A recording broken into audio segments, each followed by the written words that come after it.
ॐ भूर्भुवः स्वः तत्सवितुर्वरेण्यं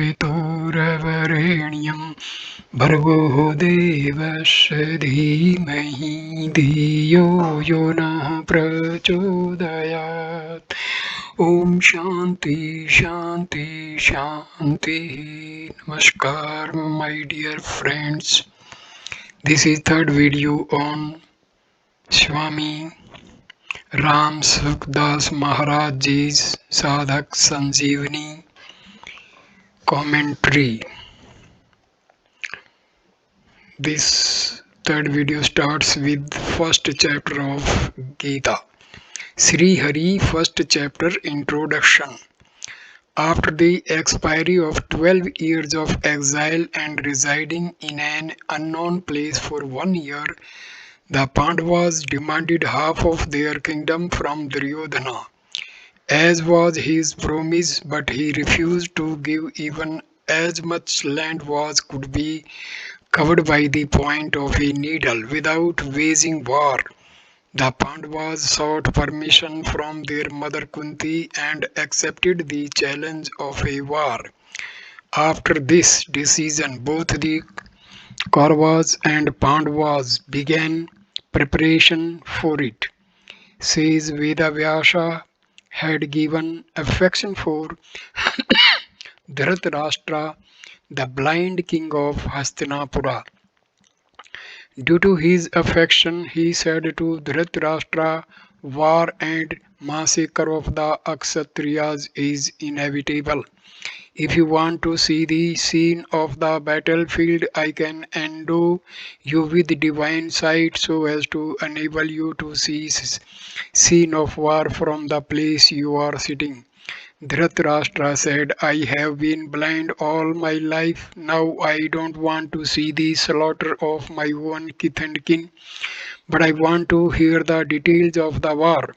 Then says Vyasa said, I endow Sanjay with this divine sight by which he will know, hear, and see not only the incidents of the battlefield but also the ideas in the minds of the warriors and will narrate these to you.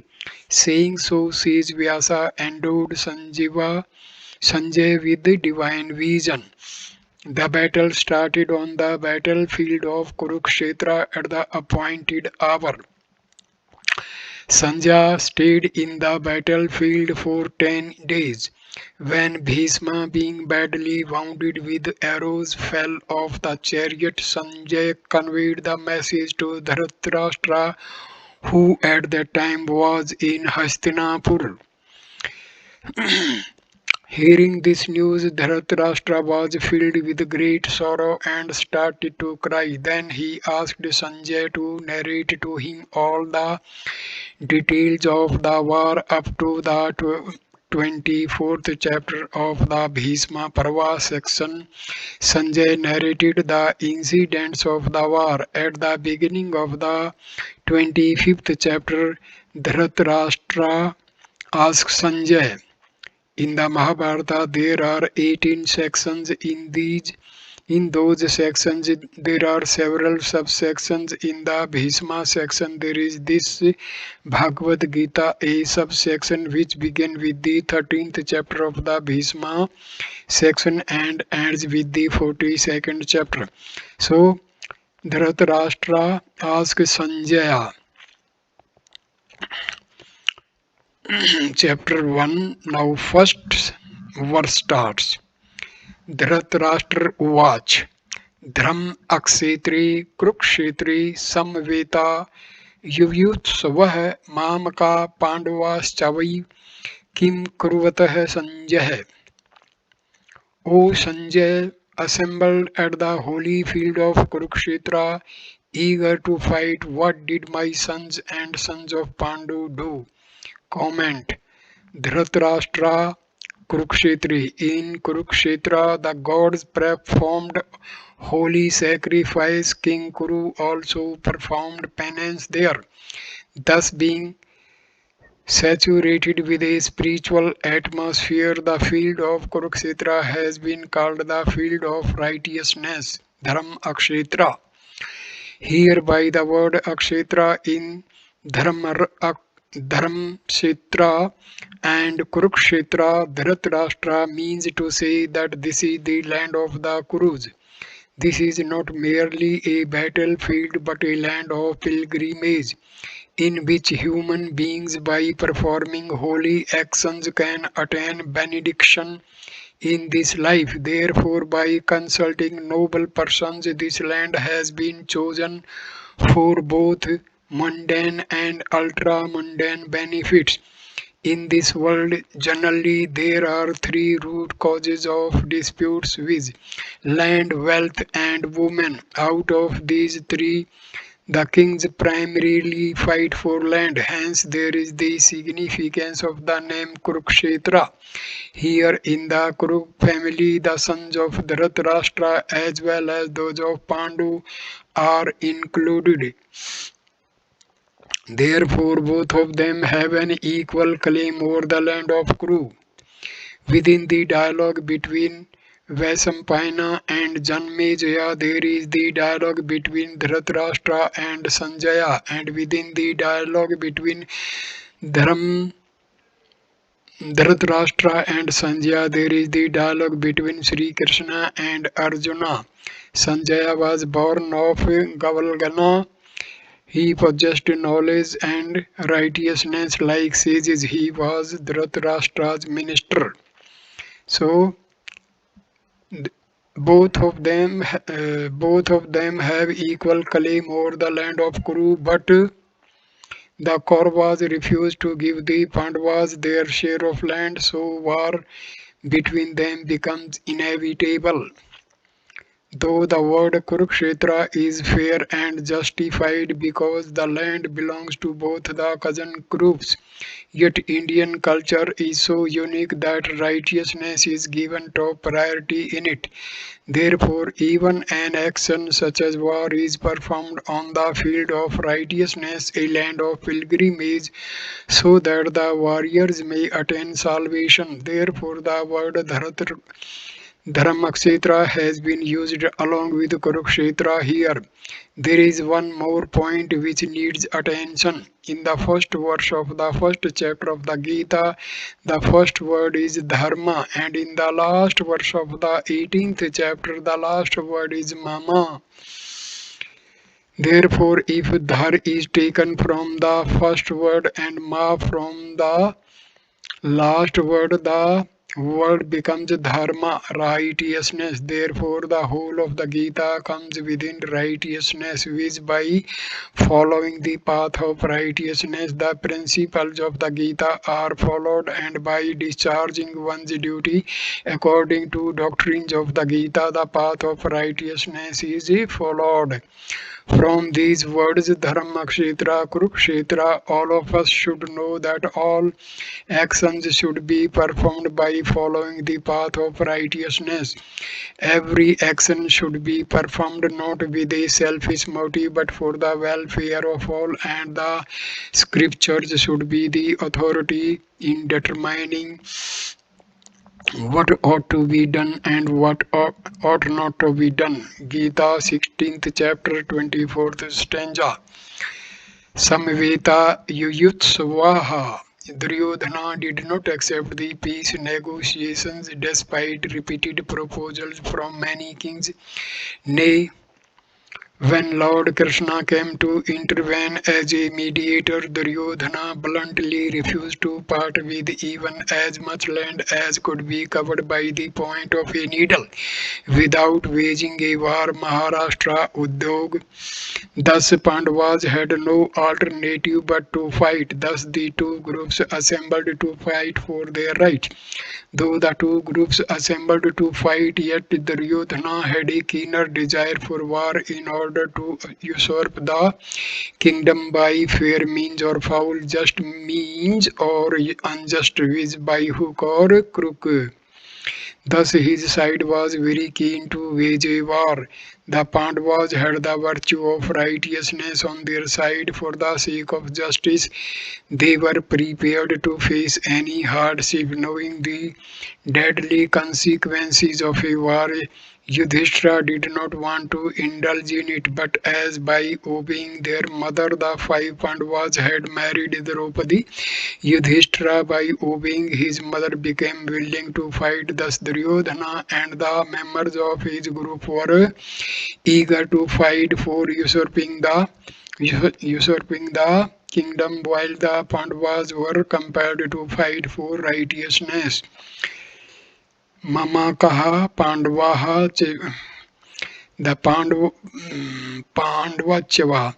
Pandavas regarded Dhramrashtra, being the elder brother of their father, as their father and obeyed his order, whether it was just or unjust. Therefore, here the word Mamkaha includes both the Kauravas and the Pandavas, but the word Pandava has been mentioned separately because Dhritarashtra was not fair and just to the Pandavas. He was not impartial, he had partiality for his sons. So the word Mamkaha has been used for his sons, while Pandava has been used for the sons of Pandu. This note, Kunti, the mother of 5 Pandavas, was very forbearing. She had a unique personality. She did not desire worldly pleasures and kingdom. She asked Lord Krishna to grant her the boon of adversity. But there were two things which always pinched her. The first of them was that villains such as Duryodhana, etc., wanted to make her beloved daughter-in-law naked in the assembly. This insulting, hateful, and inhuman behavior pained her very much. Secondly, when Lord Krishna, on behalf of the Pandavas, went to Hastinapura with a proposal of conciliation, Duryodhana, Dusasana, Karna, and Sakuni, etc., wanted to arrest him. Hearing this incident, Kunti thought that those villains should be killed, otherwise their increasing sins would lead them to damnation. It was because of these two factors that Kunti ordered her sons, the Pandavas, to fight. Though the term Kaurava included both Duryodhana, etc., the sons of Dhritarashtra, as Yudhishthira, etc., the sons of Pandu, yet in this verse Dhritarashtra has used the term Pandava for Yudhishthira, etc., so the term Kaurava stands for Duryodhana, etc. Dhritarashtra had a partial outlook because he thought that Duryodhana, etc., were his sons, while Yudhishthira, etc., were Pandu's sons. So he never checked Duryodhana from committing evil deeds such as poisoning Bhima and throwing him into the water, trying to burn the Pandavas alive in the house made of lac, gambling with Yudhishthira by foul means, sending an army to the forest to destroy sons of Pandu. Thus his feelings find expression in his speech. It was because of his partial attitude that he had to suffer the torture of the destruction of his family. Therefore, every human being should learn a lesson that he should not be partial to members of his house, street, village, province, country, and sect, because partiality leads to conflict rather than love and goodwill. The term Eva, also with the term Pandava, has been used to point out the fact that the Pandavas should not have waged war because they were righteous to the core, but they also came to the battlefield to wage war. So what did they do there? Mamkaha and Pandavaha. Sanjay will explain the word Mamkaha from the 2nd to the 13th verses to Dhritarashtra. Seeing the army of the Pandavas, his son Duryodhana told Dronacharya the names of the chief generals of the Pandava army in order to cause hatred in his mind against the Pandavas. After that, Duryodhana named the principal warriors of his army. praised their skill in warfare. In order to please and cheer up Duryodhana, Bhishma blew his conch loudly. Hearing the sound of his conch, the conch and triumphs, etc., of the Kauravas army blared forth. Then from the 14th to 19th verses, Sanjay explained the word Pandava as was asked by Dhritarashtra. He says Krishna, a supporter of the Pandavas, seated in a chariot, blew his conch after him. Arjuna, Bhima, Yudhishthira, Nakula, and Sahadeva, etc., also blew their conchs. The terrible sound of those conchs rent the hearts of army of Duryodhana. After that, Sanjay, while talking about the Pandavas, starts the dialogue between Sri Krishna and Arjuna from the 20th verse only. The Pandavas and so on. The reason was that Dhritarashtra had the feeling that somehow or the other, if the Pandavas were killed, his sons would rule over the whole empire.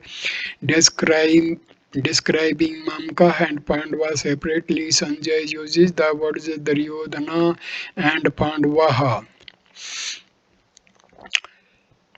Kim Kuruvata. Kim has three meanings: doubt, reproach, blame, and question. The incident of the war cannot be doubted because after 10 days of fighting, when Bhishma fell off the chariot, Sanjay conveyed the message to Dhritarashtra at Hastinapura. There cannot be reproach, blame also because Dhritarashtra did not blame his sons and the Pandavas for the war when the war was already going on. Therefore, Kim means a question here.